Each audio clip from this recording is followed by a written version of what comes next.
안녕하세요. 고단했던 하루의 끝, 모든 소음이 잠든 이 시간. 여러분의 지친 마음에 작은 쉼표가 되어줄 이야기를 시작합니다. 편안히 귀 기울여 주세요. 이야기 1. 바보 온달과 평강공주. 옛날 고구려에 늘 울기만 하는 평강이라는 공주가 살았습니다. 임금님은 우는 공주를 달랠 때마다 농담처럼 말하곤 했습니다. 자꾸 그렇게 울면 나중에 커서 바보 온달에게 시집 보내버릴 것이다. 여기서 온달은 행색이 남루하고 어수룩하여 사람들이 바보 온달이라고 놀리는 가난한 청년이었습니다. 하지만 그는 사실 마음씨가 비단결처럼 곱고 눈먼 어머니를 극진히 모시는 효자였습니다. 세월이 흘러 공주가 혼이 날 나이가 되었습니다.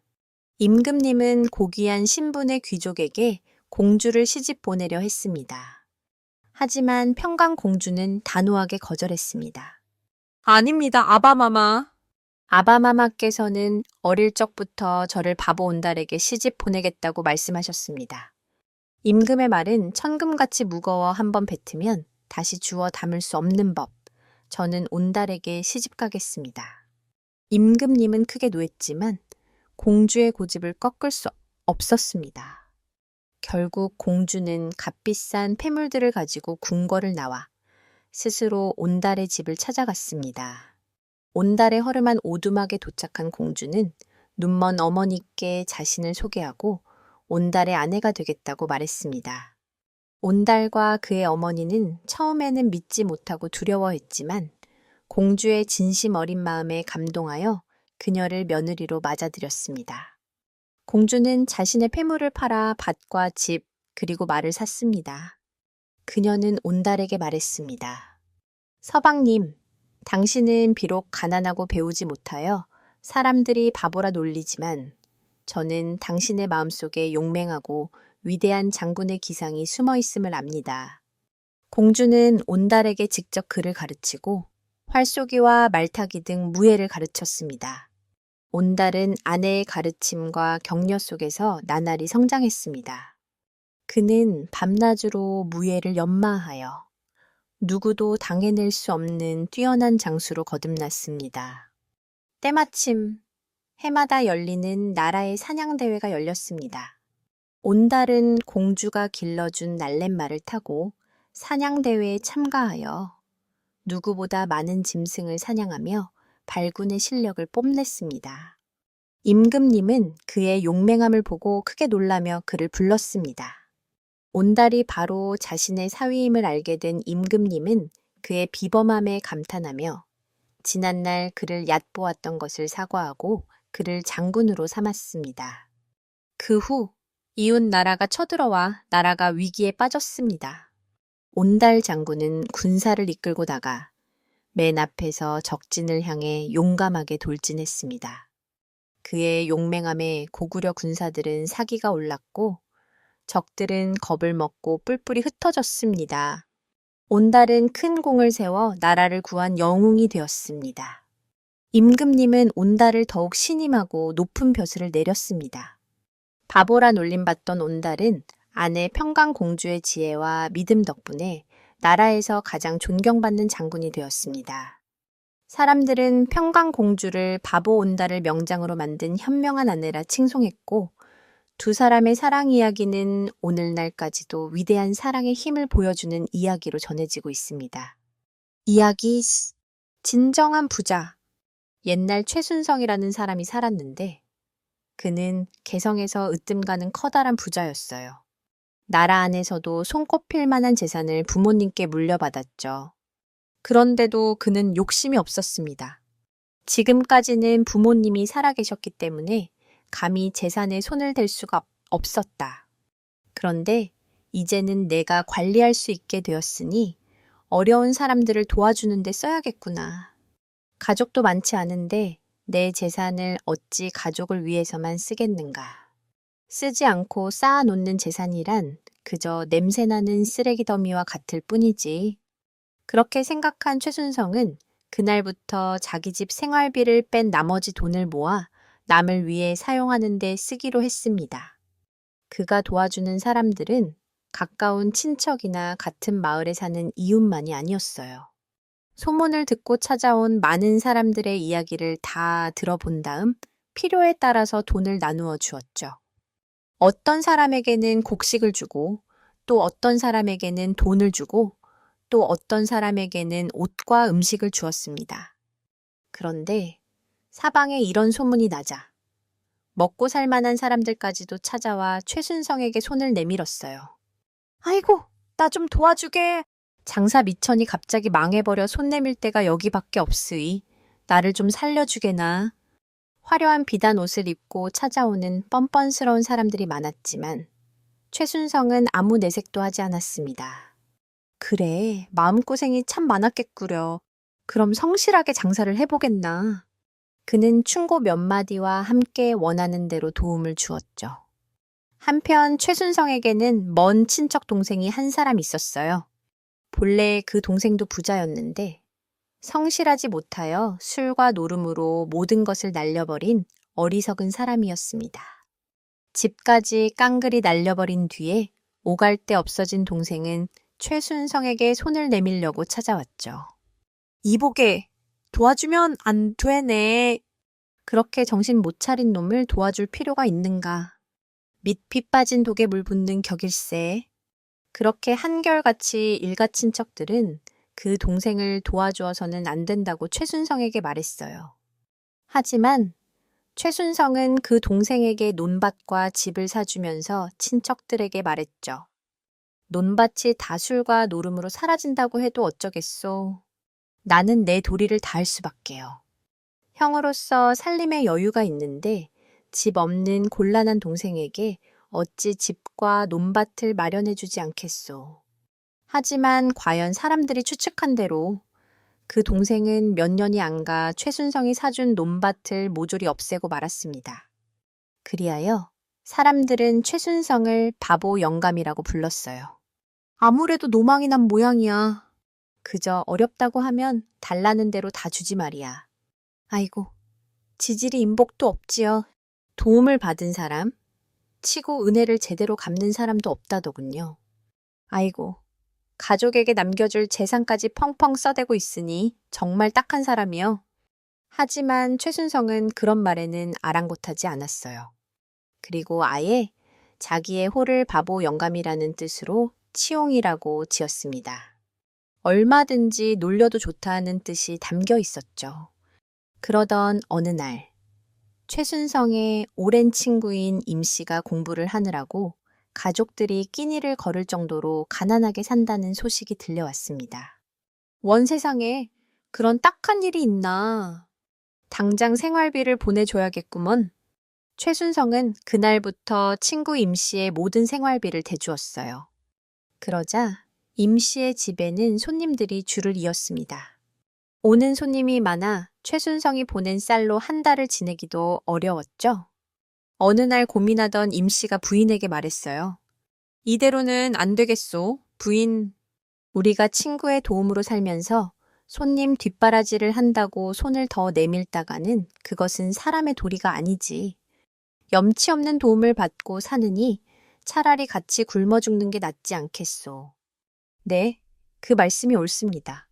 사람의 도리도 못하면서 살아서 무엇하겠습니까? 그럼 온 가족이 굶어서 죽읍시다. 그날부터 임씨의 가족은 굶어 죽기 위해 단식에 들어갔어요.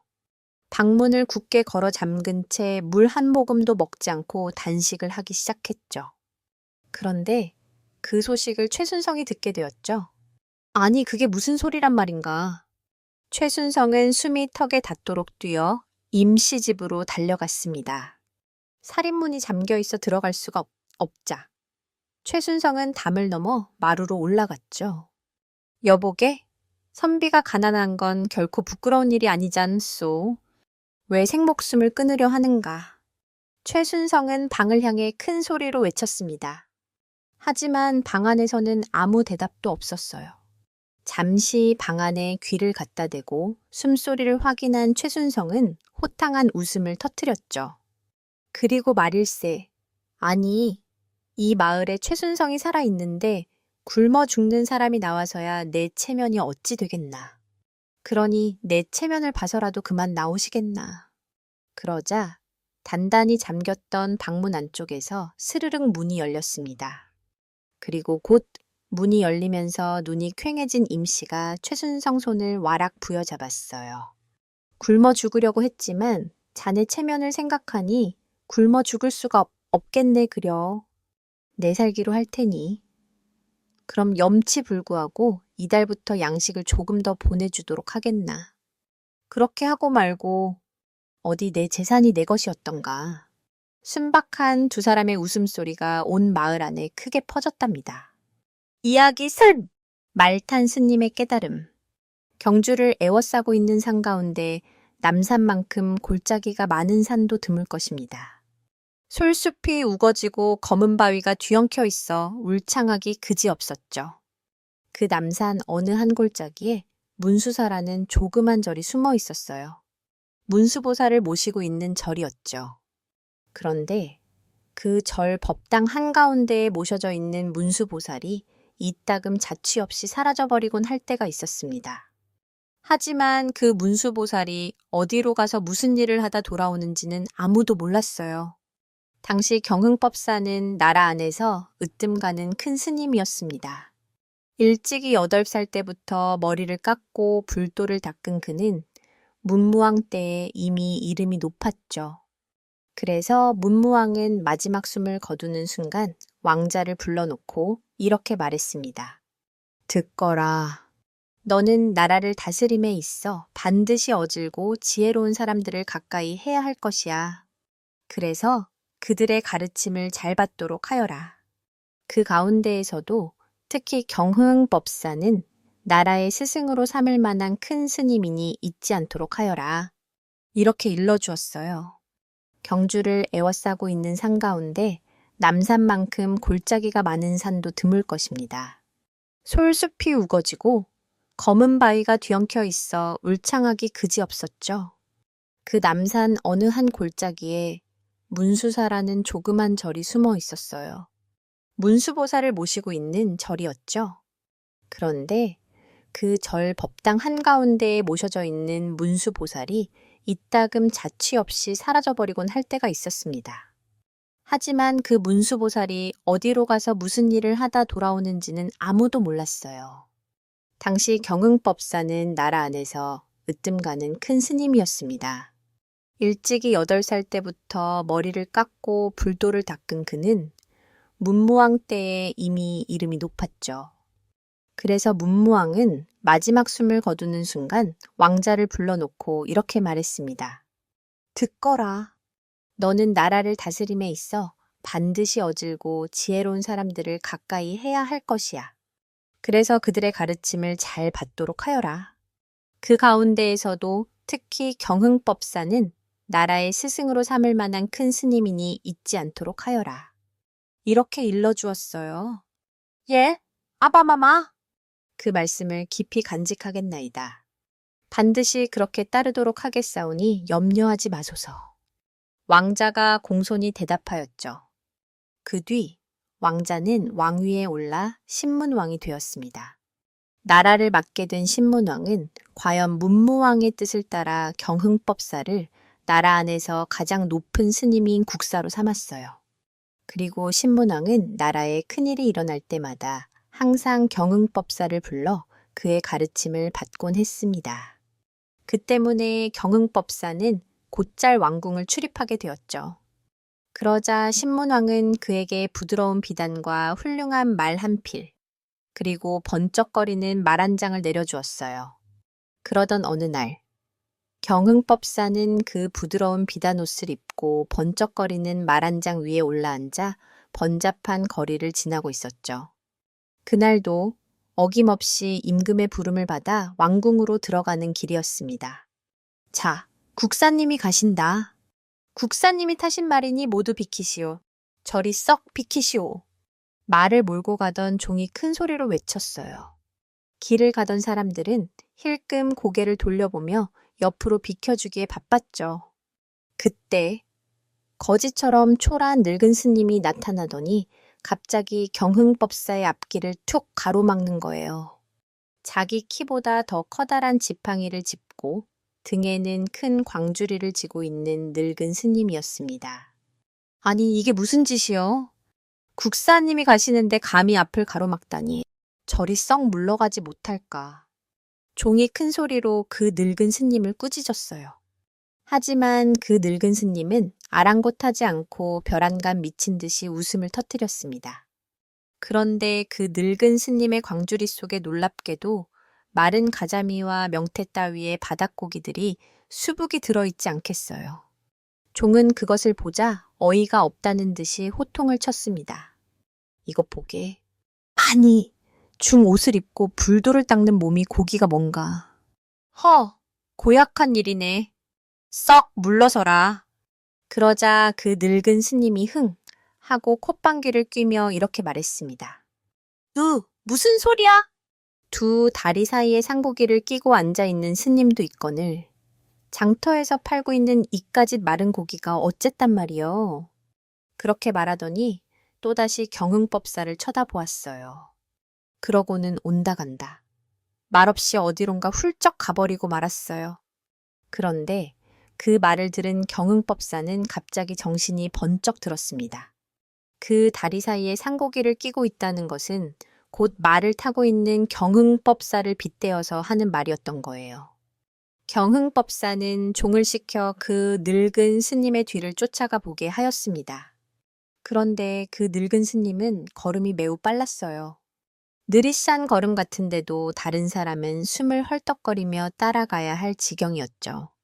이윽고 그 늙은 스님은 남산 골짜기로 들어갔습니다. 그리고 문수사절 문 앞에 이르자 광주리는 그곳에 버리고 갑자기 어디론가 사라져버리고 말았어요. 종이 허둥지둥 뒤쫓아가 살펴보니 광주리 속에 들어있던 건 고기가 아니라 뜻밖에도 소나무 껍질이었습니다. 그리고 그 늙은 스님이 짚고 있던 지팡이는 바로 법당 안 문수보살 앞에 세워져 있었어요. 그 늙은 스님이 바로 문수보살이었던 것입니다. 경흥법사는 그 일이 있은 뒤 결코 두 번 다시 말을 타고 다니지 않았어요. 그리고 좋은 비단옷을 입으려고도 하지 않았습니다. 그동안 자신이 편안하고 사치스러운 생활에 눈이 어두웠음을 깊이 뉘우치게 된 것이에요. 그리고 그 다음부터 돌을 닦으며 가난한 사람들의 이웃이 되어 그들을 보살펴주고 깨우쳐 주었답니다. 이야기 4. 달수의 장원길. 옛날 어느 한 마을에 마음 착한 부부가 살고 있었다. 늦둥이 아들을 보게 된 부부는 없는 살림에도 오기요. 금이요 하며 달수라 이름 짓고 정성을 다해 키웠다. 천한 상민으로 사는 삶이 서러웠던 부부는 아들만큼은 글 공부를 시켜 양반 대접받게 하자고 마음먹었다. 소 팔고 밭을 팔아 서당에 보내고 봄이면 품팔이 나가고 겨울이면 빚을 지며 살았다. 우리 달수가 글만 익혀 대과에 급제하면 이 어미아비 서러움도 다 끝나는 게지. 어머니는 밤마다 호롱불 아래 달수에 해진 도포를 꿰매며 그렇게 중얼거리곤 했다. 달수는 그런 부모의 마음을 알고 있었지만 글재주가 부족했다.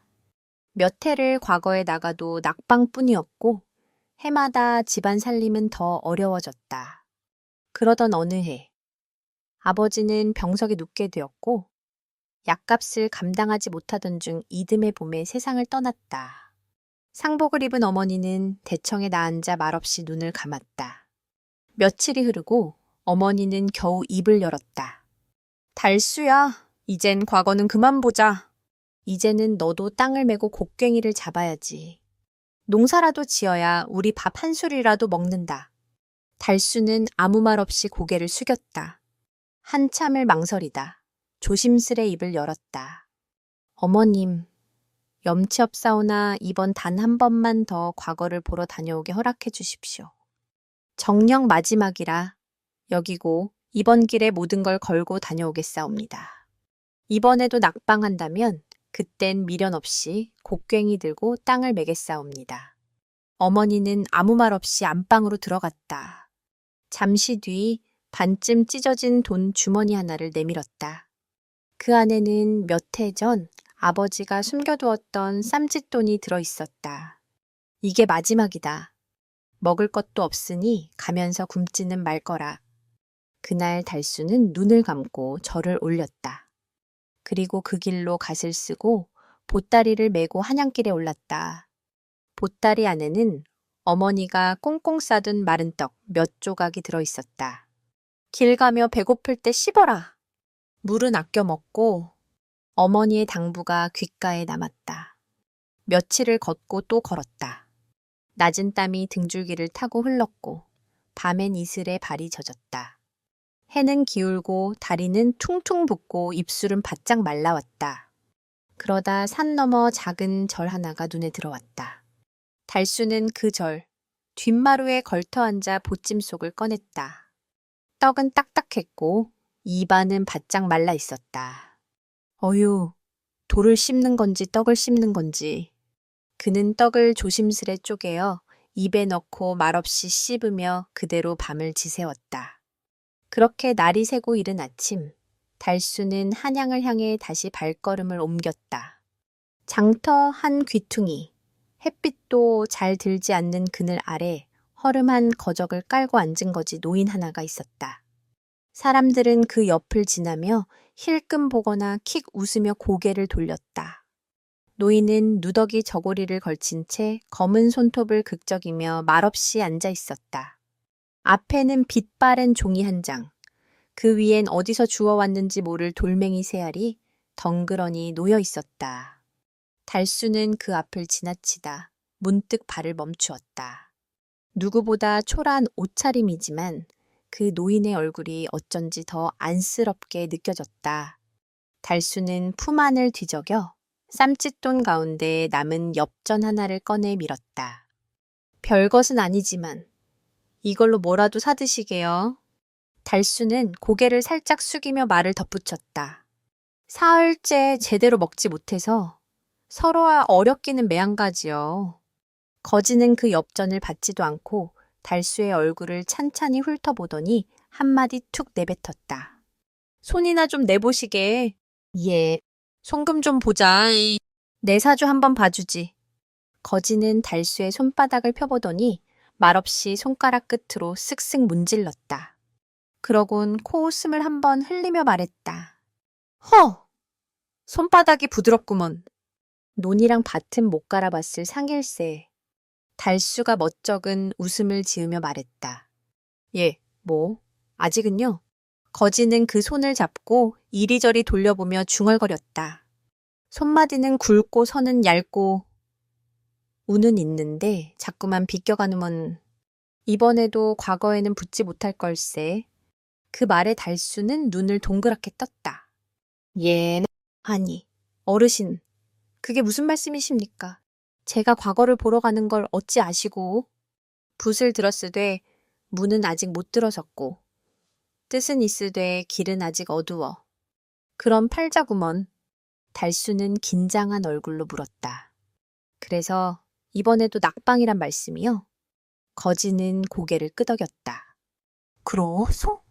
그냥 이 길로 곧장 한양으로 가면 이번에도 성문 밖에서 한숨만 쉬고 돌아오게 될 것이요. 달수는 숨을 삼켰다. 허면 제가 어찌 해야 합니까? 거지는 이번엔 달수를 바라보며 또렷하게 말했다. 허나 한양으로 가는 길에 귀인을 만나게 될 것이요. 초라해 보이거든 그냥 지나치지 마시오. 겉은 누더기요. 행색은 보잘것없어도 그 사람의 손 안에 자네복이 들었을게요. 달수는 입술을 달싹이며 물었다. 그 귀인이 절 도와준단 말씀이십니까? 그 복이 지나가면 올해도 허탕일 테지. 그 말을 끝으로 거지는 등을 돌리고 눕더니 집신을 벗어 머리맡에 놓고 눈을 감았다. 더는 말도 눈빛도 주지 않았다. 달수는 그 자리에 한참을 서 있다가 엽전을 바닥에 조심스레 내려놓고 돌아섰다.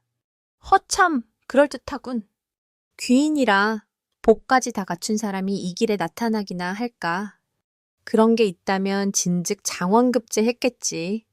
그렇게 중얼거리며 달수는 다시 길을 떠났다. 그러면서도 그 거지의 말이 귀에서 떨어지지 않았다. 장터를 벗어난 달수는 옷깃에 묻은 흙먼지를 툭툭 털며 혼잣말을 내뱉었다. 정말 이번에도 또 떨어지진 않겠지?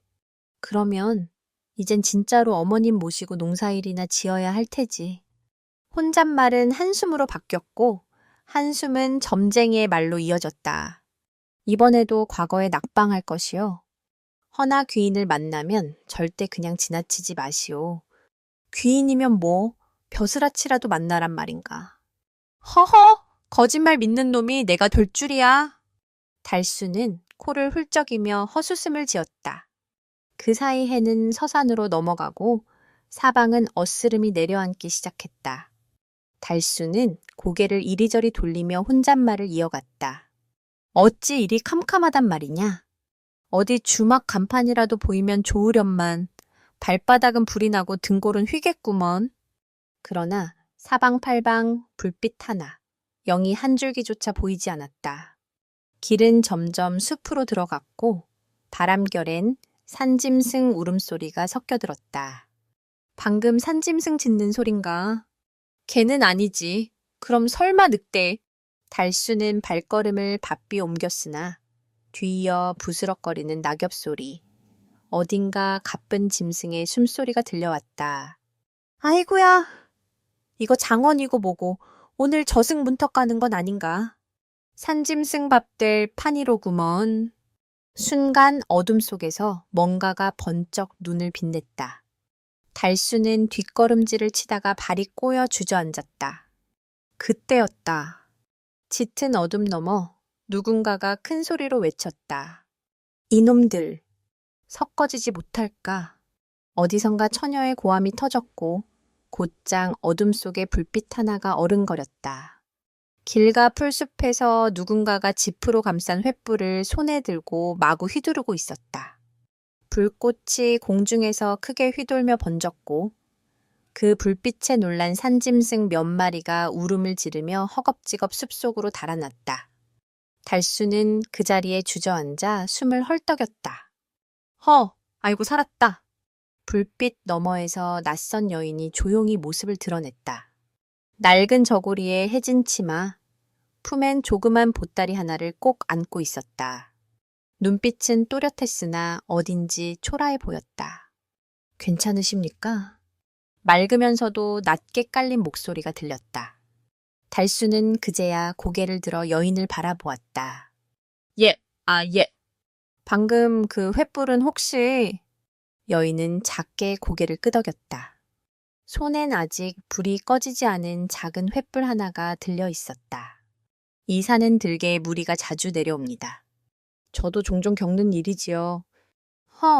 그럼 방금 저를 살려주신 거로군요. 달수는 급히 일어나 고개를 숙였다. 이 애를 어찌 갚습니까? 덕분에 살아서 시험장까지 가게 되었으니 장원급제라도 해야 빚을 갚을 터인데. 장원은커녕 낙방이나 안 하면 다행일 판입니다. 여인은 잠시 달수를 바라보다 조용히 말했다. 과거를 보러 가시는 길이셨습니까? 예, 마지막이라 생각하고 가는 길이요. 이번에도 낙방하면 이 몸은 붓을 놓고 밭을 매야죠. 호래어머니께서 언제까지 고생만 하시게 둘 순 없으니 말이요. 달수는 기운 없는 웃음을 지으며 말했다. 그러곤 여인의 남루한 행색을 보며 조심스레 말을 꺼냈다. 근데 실례지만 혹시 사방으로 길 떠나신 분 같아 보입니다만. 여인은 고개를 조용히 끄덕였다. 사정이 있어 떠돌고 있어옵니다. 달수는 더는 묻지 않았다. 그저 잠시 말없이 서 있다가 조심스레 말했다. 혹 마을 아래 주막까지라도 동행해 주시겠습니까? 식사라도 같이 하시지요. 이 몸을 살려주신 은혜, 밥 한 그릇으로라도 갚고 싶소이다. 여인은 망설이다가 작게 고개를 끄덕였다. 그렇다면 그 은혜, 밥 한 그릇으로 받겠사옵니다. 달수는 횃불을 들고 앞장섰고 여인은 보따리를 안고 그 뒤를 따랐다. 그렇게 두 사람은 나란히 어두운 산길을 천천히 내려갔다. 달수는 길과 나뭇가지에 자꾸 도포자락이 걸려 헛걸음을 했고 여인은 무릎 아래 찢어진 치마를 한 손으로 가리며 조용히 걸었다. 그렇게 한참을 걸어두른 마을에 닿았다. 희미한 등불이 깜빡이는 주막 아래 달수는 발을 멈췄다. 이제야 사람 사는데 갔소. 둘은 주막문을 열고 들어섰다. 안은 조용했고 모락모락 피어나는 김 냄새만이 사람을 맞았다. 주모, 따뜻한 국밥 2그릇 주시오. 달수는 자리에 앉자마자 수저를 들었다. 김이 피어오르는 그릇을 들여다보다 국 한 술을 떠 입에 넣었다. 허허, 이제야 속이 풀리는구려. 이틀을 떡만 씹었더니 돌멩이라도 씹는 줄 알았소. 화진은 말없이 웃으며 국을 떠먹었다. 그 손끝은 가지런했고 자세는 흐트러짐 없이 단정했다. 잠시 뒤 달수가 조심스레 말을 건넸다. 인사가 늦었소. 성은 최, 이름은 달수라 하오. 경기도 장호원에서 과거 보러 올라오는 길입니다. 화진은 수저를 내려놓고 조용히 입을 열었다. 화진이라 하옵니다. 이 고을 사람이긴 하나 지금은 갈 데가 없는 몸이옵니다. 갈 데가 없다 하시면? 달수의 물음에 화진은 고개를 떨구었다. 말이 잠시 멎고 침묵 끝에 입술을 열었다. 얼마 전 아버지께서 돌아가셨습니다. 그날로 집에서 쫓겨났지요. 양반댁 소녀라 해도 그 집 문 밖을 나서는 순간 그저 지붕 없는 여인일 뿐이옵니다. 말이 끝나자 잠시 그 자리에 정적이 흘렀다. 달수는 무어라 말을 잇지 못하고 있다가 화진이 품에 꼭 끌어안고 있는 작은 보따리를 바라보며 말했다. 그 보따리 계속 끌어안고 계신 것을 보니 아주 귀한 것이 들었나 봅니다. 화진은 보따리를 한 번 더 꼭 끌어안더니 고개를 끄덕였다. 예, 아버지께서 숨을 거두시기 전 제게 남기신 것이옵니다. 별것 아닌 낡은 물건이지만 제겐 마지막이라 차마 손에서 놓을 수가 없었습니다. 달수는 그 말에 말없이 고개를 끄덕였다. 세상이란 게 참 묘하오. 누군 한 줄에 목숨을 걸고 누군 하나 안고 떠도니 다 같은 하루이나 사는 모양은 천갈래요. 그들은 말없이 밥을 먹었다. 그 자리엔 밥보다 따뜻하고 국보다 깊은 정이 조용히 오고 갔다. 식사가 끝나자 달수는 주모에게 방 한 칸을 청했다. 사내는 사랑방 작은 칸에, 여인은 부엌 건너 조용한 구석에 자리를 폈다. 그날 밤 달수는 뒤척이며 천장을 바라보았다. 점쟁이의 말, 화진의 눈빛, 그녀의 손에서 건네받은 횃불의 온기. 그 사람의 손 안에 잔복이 들었을게요. 그 말이 이상하게 자꾸만 귓가를 맴돌았다. 이튿날 새벽, 해는 아직 산 너머였고 마당엔 안개가 넓게 깔려 있었다. 잠든 마을은 고요했고 처마 끝엔 이슬이 뚝뚝 떨어졌다. 달수는 짐을 메고 조심스레 마당을 나서려다 마루 끝에 서 있던 화진을 보고 걸음을 멈췄다. 나으리? 낮은 목소리에 달수가 돌아보았다. 아이고, 일찍도 일어나셨습니다. 곧 떠나실 줄 알고 그냥 보내드리긴 뭐해서. 화진은 품에 꼭 끌어안고 있던 보따리를 풀었다. 그 안에서 천으로 곱게 쌓인 물건 하나를 꺼내어 두 손으로 달수에게 내밀었다. 변변치 않으나 이것 하나 드리고 싶어 나왔습니다. 달수는 놀란 눈으로 바라보며 물었다. 이게 무슨 물건입니까? 화진은 한숨처럼 말끝을 흘리며 조용히 입을 열었다. 아버지께서 생전에 쓰시던 붓이옵니다. 과거에 급제하실 때도 이 붓을 쓰셨지요. 돌아가시며 제게 남기셨습니다. 달수는 황급히 손을 들며 거절했다. 허나 그런 귀한 걸 어찌 제가 받겠습니까? 돌아가신 아버님의 마지막 유품을 이 몸에게 주시다니 극히 송구하고도 안 될 말씀이옵니다. 화진은 고개를 천천히 저으며 말을 이었다. 이제 저는 글을 쓸 일도 앉아 붓을 잡고 글을 쓸 자리도 없사옵니다. 어차피 짊어지고 떠도는 짐이지요.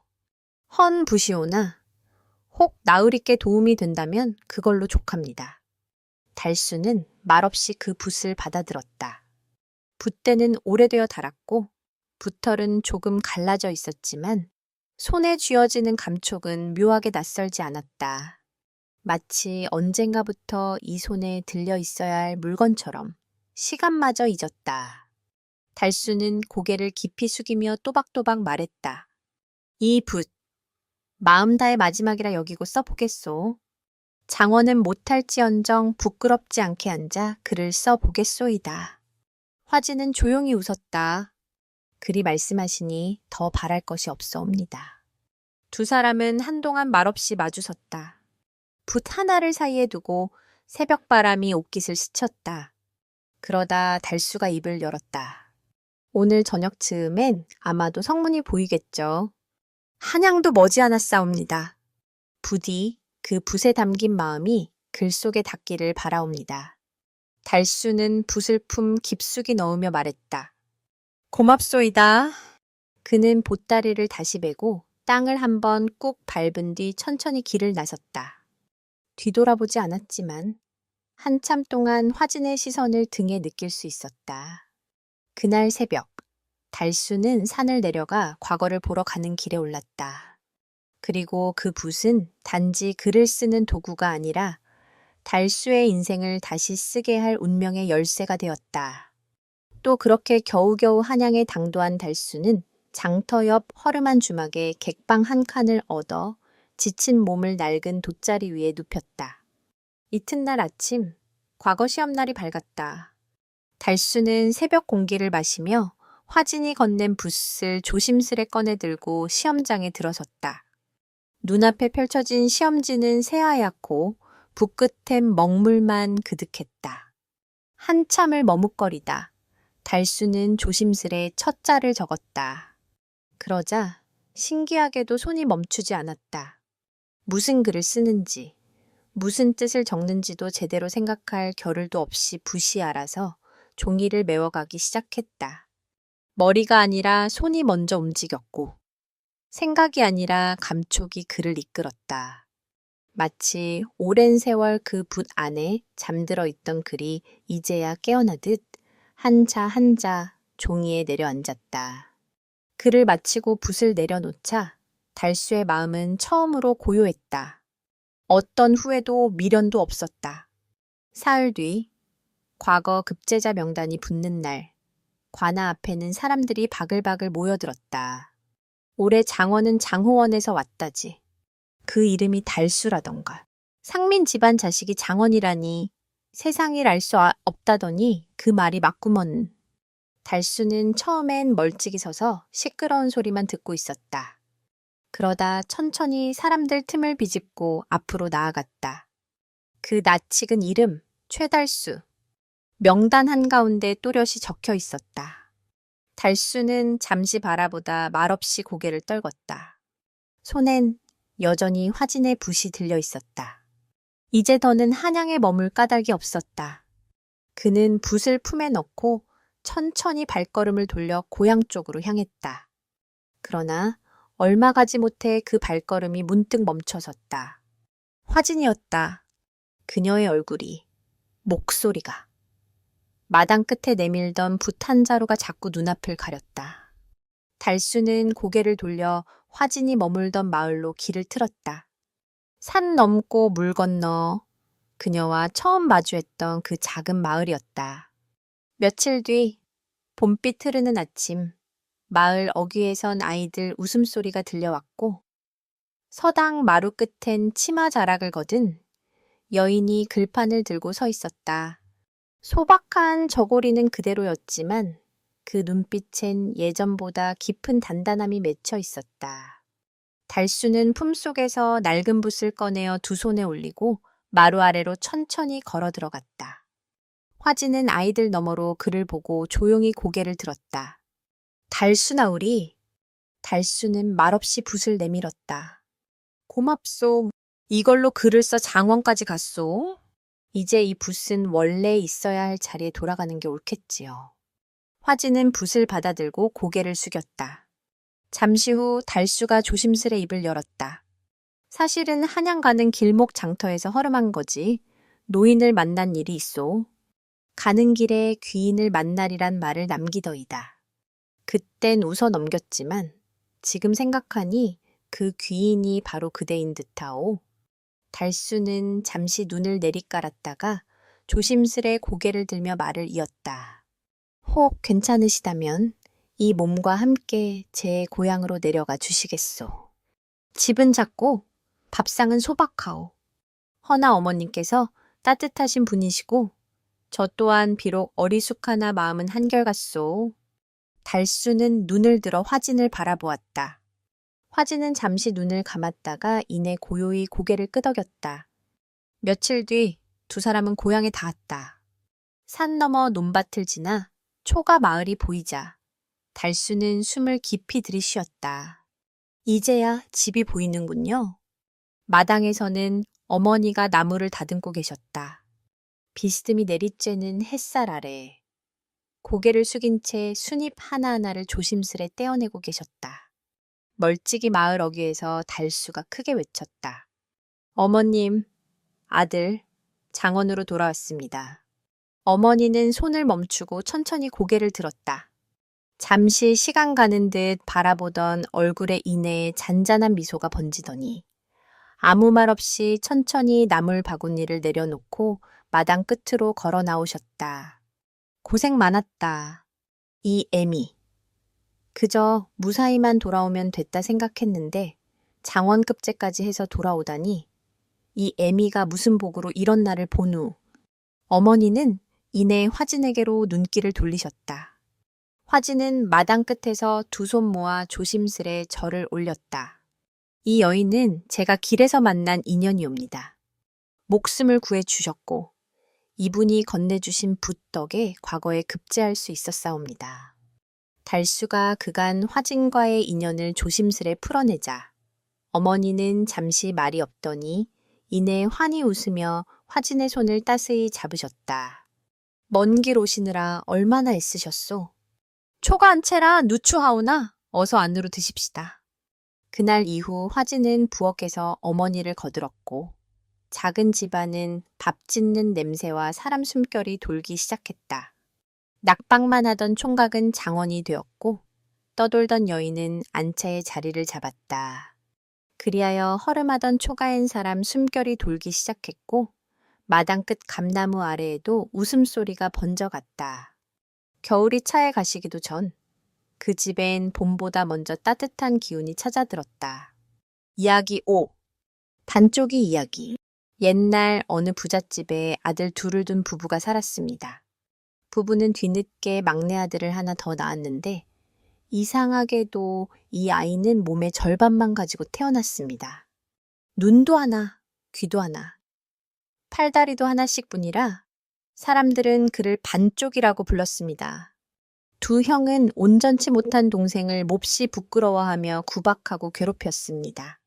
하지만 반쪽이는 몸은 반쪽이었지만 힘은 어른 장정 수십 명을 합친 것보다 세었고 마음은 누구보다 착하고 용감했습니다.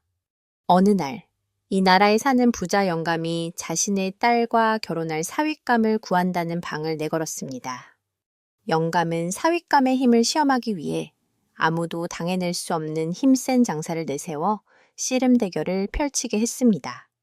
반쪽이의 두 형도 부잣집 사위가 되고 싶은 욕심에 씨름 대회에 참가하러 떠났습니다. 반쪽이도 따라가겠다고 했지만 형들은 너 같은 반쪽이가 가서 뭘 하겠느냐? 며 그를 때리고는 멍석에 말아 기둥에 묶어두고 가버렸습니다. 반쪽이는 에잇!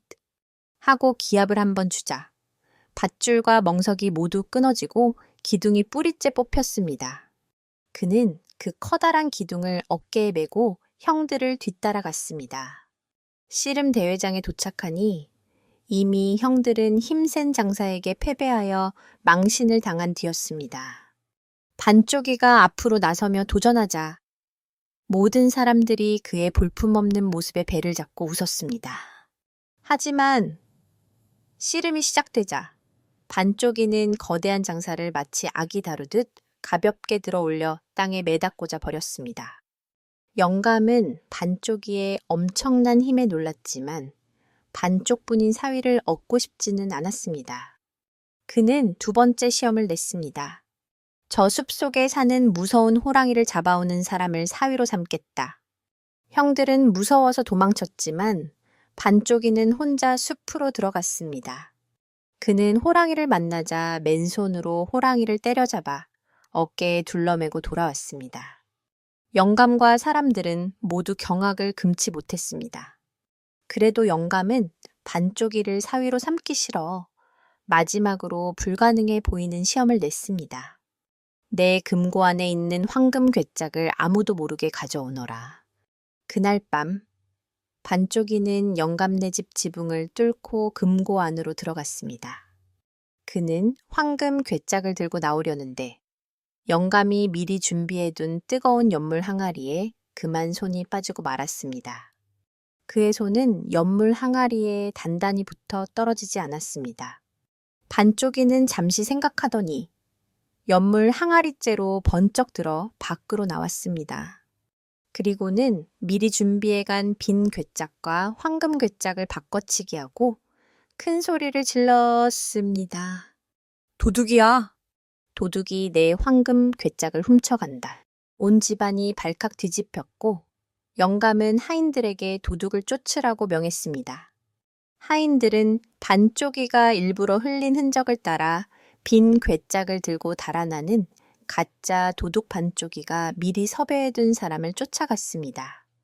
그 틈을 타 반쪽이는 진짜 황금 괴짝을 들고 유유히 빠져나올 수 있었습니다. 다음 날 반쪽이가 황금 괴짝을 가지고 나타나자 영감은 더 이상 어쩔 도리가 없었습니다. 그는 반쪽이의 엄청난 힘과 뛰어난 지혜에 감복하여 마침내 그를 사위로 맞이했습니다. 몸은 비록 반쪽이었지만 누구보다 온전한 용기와 지혜를 가졌던 반쪽이는 예쁜 아내와 함께 오래오래 행복하게 살았다고 합니다. 이야기 쉿! 나무 도령! 아주 오랜 옛날, 세상이 온통 물에 잠기는 큰 홍수가 났습니다. 상월에 살던 한 소녀는 가족을 모두 잃고 거대한 나무 위로 겨우 피신했습니다. 며칠을 굶으며 버티던 소녀는 자신처럼 나무 위로 피신한 개미떼와 모기떼를 발견했습니다. 소녀는 얼마 남지 않은 자신의 식량을 그들에게 나누어 주며 함께 위기를 견뎠습니다. 얼마 후 하늘나라 선녀가 소년이 가여워 하늘로 구해주었습니다. 소년은 옥황상제 앞에 나아가 홍수로 고통받는 땅의 사람들을 구해달라고 간청했습니다. 옥황상제는 소년의 착한 마음씨를 가상히 여겨 자신의 딸인 선녀와 혼인시켜 주었습니다. 하늘나라에서 행복한 나날을 보내던 소년은 나무 도령이라 불리게 되었습니다. 하지만 그는 땅에 남겨진 사람들을 잊을 수가 없었습니다. 그는 옥황상제께 땅으로 내려가 사람들을 구하고 싶다고 청했습니다. 옥황상제는 허락하는 대신 아내인 선녀에게 용마롱마 3마리를 주며 말했습니다. 만약 남편이 위급한 상황에 처하거든 이 말들을 차례로 내려보내 그를 구하도록 하여라. 나무도령은 땅으로 내려와 아직 물이 빠지지 않은 땅에서 힘겹게 살아가는 사람들을 만났습니다. 그는 자신의 신비한 힘으로 땅의 물을 마르게 하여 사람들을 구했습니다. 사람들은 그를 왕으로 추대했고 그는 새로운 나라를 세웠습니다. 그런데 땅에는 물이 없어 고통받는 또 다른 무리가 있었습니다. 그들은 지하세계에 사는 사람들이었는데 나무도령이 땅의 물을 모두 없애버리는 바람에 자신들이 살 수 없게 되었다며 군사를 이끌고 쳐들어왔습니다. 나무도령은 용감하게 싸웠지만 수적으로 불리하여 위기에 처했습니다. 바로 그때 하늘에서 아내가 보낸 첫 번째 용마가 내려와 그를 구해주었습니다. 두 번째 전투에서도 위기에 처하자 두 번째 용마가 내려와 그를 구했습니다. 마지막 전투에서 나무도령은 적의 함정에 빠져 깊은 땅속에 갇히고 말았습니다. 그가 마지막 희망을 걸고 하늘을 향해 아내를 불렀지만 아무런 응답이 없었습니다. 사실 아내는 남편이 2번이나 무사한 것을 보고 이제 괜찮을 것이라 안심하고 잠이 들었던 것입니다. 땅속에서 죽어가던 나무도령은 절망 속에서 문득 자신을 도와주었던 개미와 모기들을 떠올렸습니다. 그가 그들을 생각하는 순간 땅 속에서 수많은 개미떼가 나타나 땅을 파서 그를 구해주었고 모기떼는 적군을 공격하여 물리쳐 주었습니다. 결국 나무도령은 작은 미물들의 도움으로 위기에서 벗어나 나라의 평화를 되찾았습니다. 그는 자신을 구해준 미물들에게 감사를 표하며 땅의 물을 지하 세계 사람들과 나누어 함께 평화롭게 살았습니다. 작은 생명에게 베푼 친절이 훗날 자신을 구하는 큰 힘이 되어 돌아온다는 것을 보여주는 신화적인 이야기입니다. 이야기 7. 그림 속의 미인. 옛날 어느 마을에 글 공부를 하는 가난한 선비가 살았습니다. 그는 어느 날 장터에서 그림 한 폭을 샀는데 그 그림에는 세상에서 가장 아름다운 미인이 그려져 있었습니다. 선비는 그림 속 미인에게 첫눈에 반해 마치 살아있는 사람을 대하듯 매일같이 그림과 대화를 나누고 자신의 밥을 나누어 그림 앞에 놓아주었습니다. 낭자, 오늘 하루는 어떠셨소? 나는 오늘 이런 글을 읽었소. 그의 지극한 정성에 하늘이 감동했는지 어느 날 밤 정말로 그림 속에서 미인이 걸어 나왔습니다. 그녀는 사실 하늘나라 선녀였는데 잠시 인간 세상을 구경하기 위해 그림 속에 머물고 있었던 것입니다. 선녀는 선비의 순수한 사랑에 감동하여 그와 부부의 연을 맺기로 했습니다. 두 사람은 꿈 같은 나날을 보냈습니다. 선녀는 신비한 능력으로 낡은 촉갓집을 으리으리한 기와집으로 만들고 맛있는 음식을 차려내었습니다. 하지만 선녀는 선비에게 한 가지를 경고했습니다. 저는 하늘의 사람이기에 닭 울음소리를 들으면 하늘로 돌아가야 합니다. 그러니 이 집 주변의 모든 닭을 없애주십시오. 선비는 아내를 잃고 싶지 않아 집 주변의 모든 닭을 팔거나 잡아 없앴습니다. 그런데 이웃에 사는 탐욕스러운 원님이 선비가 갑자기 부자가 된 것을 시기하여 그의 아름다운 아내를 빼앗을 계략을 꾸몄습니다. 원님은 선비의 집에 닭이 없다는 것을 알아내고는 한밤중에 몰래 닭장을 선비의 집 담벼락 밑에 가져다 놓았습니다. 새벽이 되자 닭이 꼭 끼오 하고 우렁차게 울었습니다. 닭 울음소리를 들은 선녀는 슬픈 표정으로 남편에게 작별 인사를 고했습니다. 서방님, 약속한 시간이 되었습니다. 저는 이제 하늘로 돌아가야 합니다. 선녀는 하늘에서 내려온 오색 구름을 타고 하늘로 올라가 버렸습니다.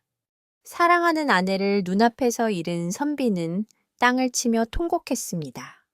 그는 모든 것이 원님의 지심을 알고 복수를 결심했습니다. 선비는 아내가 남기고 간 신비한 붓으로 그림을 그리기 시작했습니다. 그는 거대한 용을 그려 용을 타고 하늘로 올라가 아내와 재회했습니다. 그리고 이번에는 거대한 파도가 그려진 그림을 원님의 관아로 보냈습니다.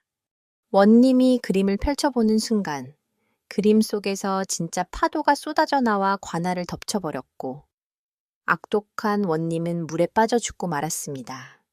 선비는 아내와 함께 하늘나라에서 행복하게 살았다고도 하고 다시 땅으로 내려와 사람들을 도우며 살았다고도 전해집니다. 이야기 8. 세금 안 내는 마을. 옛날 어느 고을에 유난히 세금을 많이 거두어 백성들을 괴롭히는 탐욕스러운 원님이 있었습니다. 그런데 이 고을에는 아주 특별한 마을이 하나 있었습니다. 그 마을 사람들은 단 한 번도 원님에게 세금을 낸 적이 없었습니다. 화가 난 원님은 포졸들을 보내 마을 사람들을 잡아들이라고 명했습니다. 하지만 포졸들이 마을 어귀에 도착하면 갑자기 짙은 안개가 끼고 길이 사라져 아무도 마을 안으로 들어갈 수가 없었습니다. 원님은 꾀를 내어 마을 사람 중 한 명을 잡아들여 그 비밀을 캐물었습니다. 네 이놈, 어찌하여 너희 마을만 세금을 내지 않느냐? 또한 무슨 요술을 부려 관원들의 접근을 막는 것이냐? 마을 사람은 두려움에 떨며 비밀을 털어놓았습니다. 사또, 저희 마을 뒷산에는 천년 묵은 지네가 살고 있습니다. 그 지네가 마을의 수호신이라 저희를 지켜주고 있기 때문입니다. 지네는 오직 닭의 피를 가장 무서워합니다. 비밀을 알게 된 원님은 흡족한 미소를 지었습니다. 그는 수많은 닭을 잡아 그 피를 커다란 통에 모았습니다. 그리고는 군사들을 이끌고 마을 뒷산으로 가 지네가 사는 굴 입구에 닭의 피를 쏟아부었습니다. 잠시 후 땅이 흔들리며 거대한 지네가 고통스럽게 비명을 지르며 굴 밖으로 뛰쳐나왔습니다. 지네는 닭의 피에 온몸이 타들어가는 고통 속에서 자신을 배신한 마을을 향해 마지막 저주를 퍼부었습니다. 이 배은 망덕한 놈들, 너희도 나와 함께 멸망할 것이다. 지네가 숨을 거두는 순간 맑았던 하늘이 갑자기 어두워지고 마을 전체가 땅속으로 꺼져버렸습니다. 마을이 있던 자리에는 깊이를 알 수 없는 커다란 연못이 생겨났습니다. 원님과 군사들은 혼비백산하여 도망쳤습니다. 마을 사람들은 자신들을 지켜주던 수호신을 욕심 때문에 배신한 대가로 결국 모두 함께 파멸하고 만 것입니다. 사람들은 그 연못을 진의 장터라고 불렀고 비가 오는 날이면 연못에서 억울하게 죽은 마을 사람들의 울음소리가 들려온다고 합니다. 이야기 6. 금강산 선녀와 나무꾼 The Fairy of 금강산 and the Woodcutter. 옛날 금강산 깊은 골짜기에 늙은 어머니를 모시고 사는 마음씨 착한 나무꾼이 살았습니다. 그는 나이가 차도록 장가를 가지 못하는 것이 늘 걱정이었습니다. 어느 날 나무꾼은 산에서 나무를 하다가 사냥꾼에게 쫓기는 사슴 한 마리를 발견했습니다. 그는 불쌍한 사슴을 나무더미 뒤에 숨겨주고 사냥꾼에게는 반대 방향을 가리켜 위기를 모면하게 해주었습니다. 목숨을 구한 사슴은 사실 평범한 사슴이 아니라 산신령이 변신한 것이었습니다. 사슴은 나무꾼의 착한 마음씨에 감동하여 그의 소원을 들어주기로 했습니다. 나무꾼님, 오늘 밤 보름달이 뜨면 산꼭대기 연못으로 가보십시오. 하늘나라 선녀들이 내려와 목욕을 할 것입니다. 그때 선녀들이 벗어놓은 날가옷 중 하나를 감추십시오. 날개옷이 없으면 선녀는 하늘로 돌아가지 못할 것이니 그녀를 아내로 맞이할 수 있을 것입니다. 하지만 명심하십시오. 아이를 셋 낳기 전까지는 절대 날개옷을 보여주어서는 안 됩니다. 나무꾼은 사슴이 알려준 대로 연못으로 가. 날개옷을 잃고 슬피 우는 선녀를 만나 아내로 맞이했습니다. 두 사람은 아들, 딸을 낳고 행복하게 살았습니다. 하지만 선녀는 늘 하늘나라를 그리워했습니다. 아이 둘을 낳은 어느 날, 선녀는 남편에게 날개옷을 한 번만이라도 보게 해달라고 간청했습니다. 마음이 약해진 나무꾼은 아이도 둘이나 있는데 설마 하는 생각에 결국 날개옷을 보여주고 말았습니다. 날개옷을 입은 선녀는 자신도 모르게 몸이 떠올랐고 두 아이를 양팔에 안은 채 하늘로 날아가 버렸습니다. 홀로 남겨진 나무꾼은 매일같이 하늘을 보며 눈물로 세월을 보냈습니다. 그러던 어느 날, 그 사슴이 다시 나타나 나무꾼을 도울 마지막 방법을 알려주었습니다. 보름날 밤, 연못으로 가면 하늘에서 두레박이 내려올 것입니다. 그 두레박을 타고 하늘나라로 올라가십시오. 나무꾼은 사슴의 말대로 두레박을 타고 하늘나라로 올라가 꿈에 그리던 아내와 아이들을 다시 만났습니다. 하지만 그는 땅에 홀로 남겨진 늙은 어머니가 걱정되어 잠시 다녀오게 해달라고 아내에게 부탁했습니다. 선녀는 하늘나라에 천마 티 한 마를 내주며 경고했습니다. 절대 말에서 내리시면 안 됩니다. 땅에 발이 닿는 순간 다시는 하늘로 돌아올 수 없게 됩니다. 나무꾼은 천마를 타고 내려와 어머니를 만났습니다. 어머니는 아들을 위해 뜨끈한 호박죽을 끓여주었는데 나무꾼이 말 위에서 그 죽을 먹으려다 실수로 말등에 쏟고 말았습니다. 뜨거움에 놀란 천마가 펄쩍 뛰는 바람에 나무꾼은 땅으로 떨어졌고 그 순간 천마는 홀로 하늘로 날아가 버렸습니다. 다시는 하늘로 돌아갈 수 없게 된 나무꾼은 매일 아내와 아이들을 그리워하다가 죽어서 수탈이 되었다고 합니다. 지금도 수탈기 지붕 위에 올라가 꽂기요. 하고 우는 것은 하늘나라 가족들을 애타게 부르는 나무꾼의 슬픈 울음소리라고 전해집니다. 이야기 9. 방귀쟁이 며느리. 옛날 어느 마을에 얼굴도 예쁘고 마음씨도 고우며 일솜씨까지 좋은 완벽한 며느리가 들어왔습니다. 시부모님은 그런 며느리가 대견하고 사랑스러워 입이 마르도록 칭찬했습니다. 하지만 이 며느리에게는 누구에게도 말 못할 비밀이 하나 있었습니다. 바로 엄청난 위력을 가진 방귀였습니다. 그녀가 한번 방귀를 뀌었다 하면 태풍이 부는 것처럼 온 집안이 흔들리고 물건들이 날아갈 정도였습니다. 그녀는 이 비밀이 탄로나 시댁에서 쫓겨날까봐 두려웠습니다. 그래서 시집온 첫날부터 억지로 방귀를 꾹꾹 참았습니다. 맛있는 음식을 앞에 두고도 제대로 먹지 못했고 밤에도 편히 잠을 이루지 못했습니다. 그렇게 하루, 이틀, 3년이라는 세월이 흘렀습니다. 며느리의 얼굴은 방귀를 참느라 점점 노랗게 뜨고 몸은 비쩍 말라갔습니다. 시부모님은 며느리의 건강이 걱정되어 까닭을 물었지만 며느리는 차마 사실대로 말할 수 없었습니다.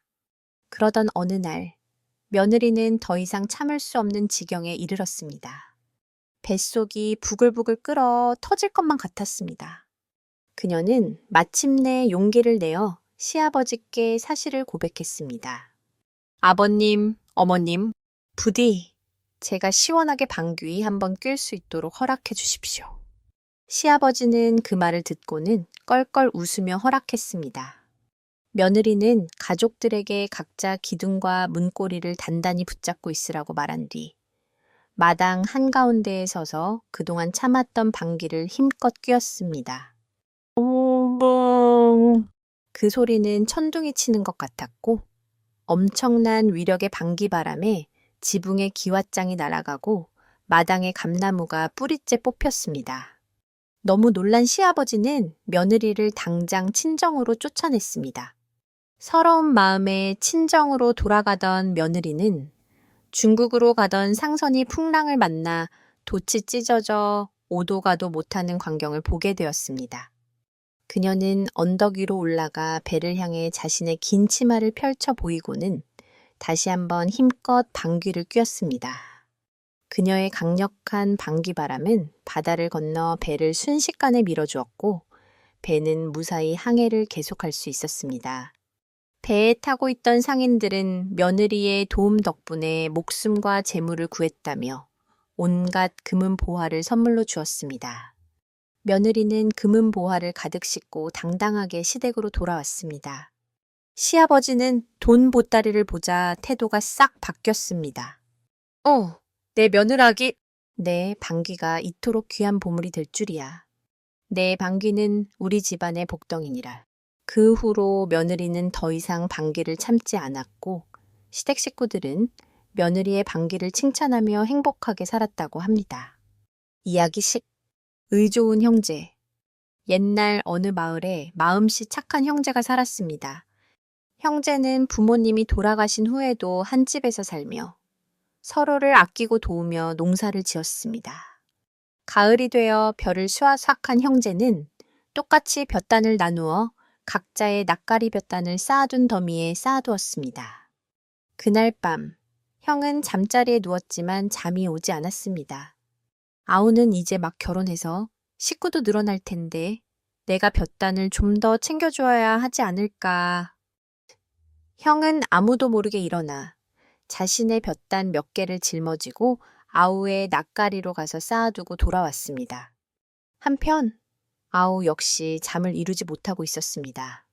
형님은 식구는 많지 않지만 곧 자식들도 태어날 테고 집안의 가장이니 내가 형님 몫을 좀 더 챙겨드려야겠다.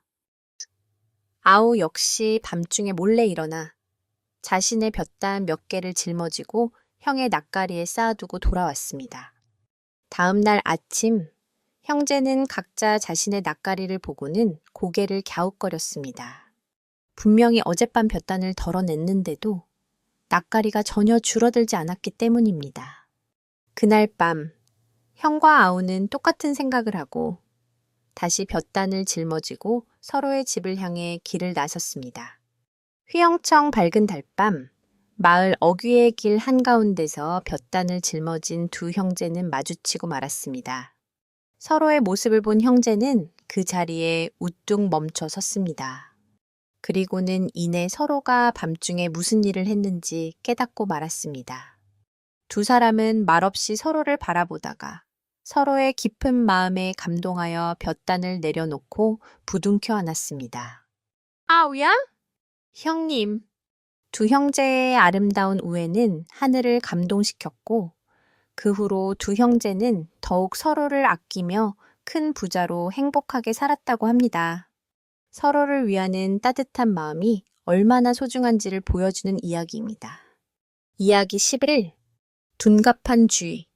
옛날에 한 가난한 선비가 낡은 서재에서 글을 읽고 있었습니다. 그런데 매일 밤 천장에서 쥐 한 마리가 내려와 선비가 읽는 책을 함께 훔쳐보곤 했습니다.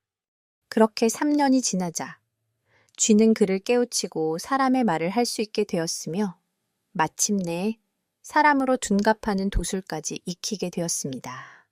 사람으로 둔갑한 쥐는 잘생긴 총각의 모습으로 변신하여 이웃 마을 부잣집에 대릴사위로 들어갔습니다. 그는 자신이 글을 잘하는 선비라고 속였고 부자와 그에 따른 감쪽같이 속아 넘어갔습니다. 쥐는 낮에는 사람 행세를 하며 호의호식했지만 밤이 되면 본래의 모습인 쥐로 돌아와 집안의 곡식을 훔쳐먹고 온갖 물건을 갉아놓는 등 못된 짓을 일삼았습니다. 집안에서는 원인 모르게 물건이 망가지는 일이 잦아졌지만 아무도 그 이유를 알지 못했습니다. 한편 쥐의 아내가 된 처녀는 남편에게서 이상한 점을 발견했습니다. 남편은 낮에는 늠름했지만 밤만 되면 왠지 모르게 고양이 소리만 들어도 기겁을 하며 숨었고 음식 냄새에 유난히 민감하게 반응했습니다. 어느 날 아내는 남편의 정체를 밝히기 위해 꾀를 냈습니다. 그녀는 고양이 한 마리를 상자 안에 넣어야 남편의 침실에 몰래 숨겨두었습니다. 그날 밤 남편이 방에 들어와 옷을 벗는 순간 아내가 상자를 열었습니다. 상자에서 고양이가 야옹 하고 뛰쳐나오자 남편은 비명을 지르며 본래의 쥐 모습으로 변해 허둥지둥 도망치기 시작했습니다. 모든 사실이 탄로난 쥐는 고양이에게 쫓겨 달아나다가 결국 예전에 살던 그 가난한 선비의 서재로 도망쳤습니다. 쥐는 선비 앞에 엎드려 눈물로 용서를 빌었습니다. 선비님, 제가 어리석었습니다. 사람 흉내를 내며 분수에 맞지 않는 삶을 탐하다가 결국 모든 것을 잃었습니다. 선비는 쥐를 용서해 주었고 그 후 쥐는 다시는 사람 행세를 하지 않고 선비의 곁에서 조용히 살았다고 합니다. 이야기 12. 쌀 한 톨, 돈 한 푼. 옛날에 한 지혜로운 왕이 나라를 다스리고 있었습니다. 어느 날 왕은 2명의 신하를 불러 각자에게 똑같은 임무를 주었습니다. 너희는 지금부터 한 달 동안 나라를 돌아다니며 쌀 한 톨과 돈 한 푼의 가치를 알아오너라. 첫 번째 신하는 생각이 단순했습니다. 그는 시장으로 가서 쌀 한 톨과 돈 한 푼의 가치는 거의 없다고 결론 내렸습니다. 이런 하찮은 것으로 무엇을 할 수 있단 말인가. 그는 남은 기간 동안 유람을 즐기며 시간을 보냈습니다. 하지만 두 번째 신하는 생각이 깊었습니다. 그는 먼저 돈 한 푼으로 작은 씨앗 하나를 샀습니다. 그리고는 한 농부를 찾아가 그 씨앗을 주며 말했습니다. 이 씨앗을 당신의 밭에 심어 주십시오. 대신 가을에 수확하면 그중 딱 한 톨만 저에게 주십시오. 농부는 흔쾌히 허락했습니다. 가을이 되자 씨앗은 자라나 수많은 나달을 맺었습니다. 신하는 약속대로 농부에게서 쌀 한 톨을 받았습니다. 그리고는 그 쌀 한 톨을 정성껏 종이에 싸서 왕에게 가져갔습니다. 한 달 후 두 신하가 왕 앞에 섰습니다. 첫 번째 신하가 먼저 보고했습니다. 폐하, 쌀 한 톨과 돈 한 푼은 아무런 가치가 없는 하찮은 것이옵니다. 다음으로 두 번째 신하가 앞으로 나섰습니다.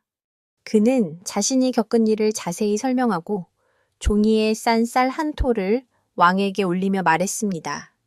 폐하, 돈 한 푼은 비록 작지만 지혜와 노력이 더해지면 수많은 쌀알을 맺는 씨앗이 될 수 있습니다. 그리고 이 쌀 한 톨은 농부의 땀과 정성이 담겨 있기에 천금보다 더 귀한 가치를 지니고 있사옵니다. 모든 위대한 것은 이처럼 가장 작은 것에서부터 시작되는 법입니다. 왕은 두 번째 신하의 지혜에 크게 감탄하며 그에게 큰 상을 내리고 그를 높은 재상으로 삼아 나라의 살림을 맡겼다고 합니다. 작은 것의 소중함과 잠재력을 꿰뚫어 보는 지혜의 중요성을 일깨워주는 이야기입니다.